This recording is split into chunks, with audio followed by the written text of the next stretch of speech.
So far, we've looked at using meditation and cognitive restructuring to change our mental states. But actually, it might be the case that visualization is even more useful and even more important. Most people believe that we think in thoughts. That is to say, that we have an inner monologue that works like the thought bubbles in comic books. More recent research, though, suggests that we can think in lots of modalities. Sometimes we visualize. Sometimes we imagine our bodies doing something and almost feel what we're thinking. And sometimes we just know. This latter example is called unsymbolized thought. And in fact, thinking with our bodies and our senses might just be what enabled us to develop thought in the first place. Briefly, embodied cognition is the idea that all our thoughts eventually relate back to physical experiences. When someone says something to you, or when you think something, your brain interprets this in such a way that it gives it meaning. You don't inherently understand language, which means the brain must be translating it into some kind of pure meaning. Psychologists once believed the brain had a language of its own that they called mentalese. More recently, though, more and more experts adopted the belief that we understand things by visualizing them. When someone tells you a story, you understand the story because your brain visualizes it happening to you. When someone tells you they walk through the snow, you visualize the color white. You imagine the cool air on your skin, and you almost hear the sound of the crunching snow underfoot. When we think higher level thoughts, we understand them only because we can relate them back to physical experiences via abstraction. Maths, after all, is fundamentally based on counting.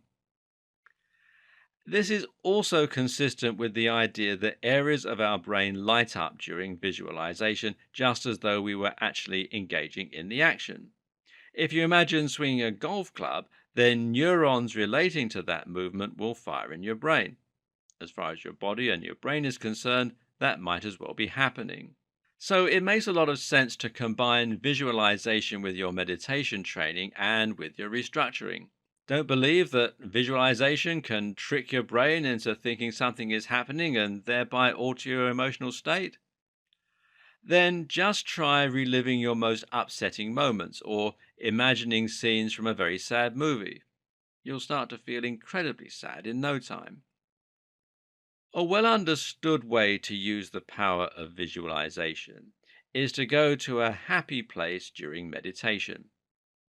If you can't meditate in a calm and beautiful environment, then at least you can stimulate it in your mind's eye by imagining you're on a beautiful beach or in a log cabin in the mountains or in a large field getting plenty of sun.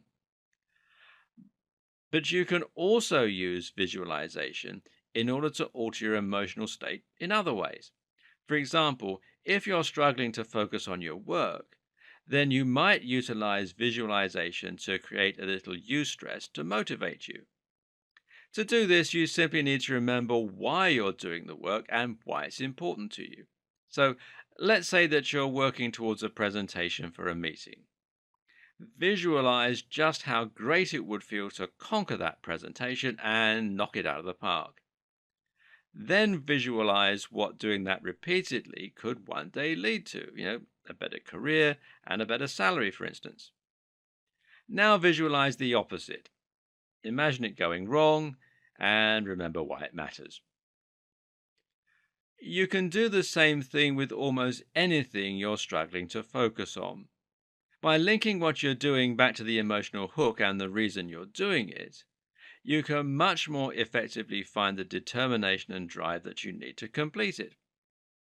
Keep your goals in mind, and you'll be much more motivated every day to get out of bed and start working out, or to work on your personal project, or to put in your very best performance at your work.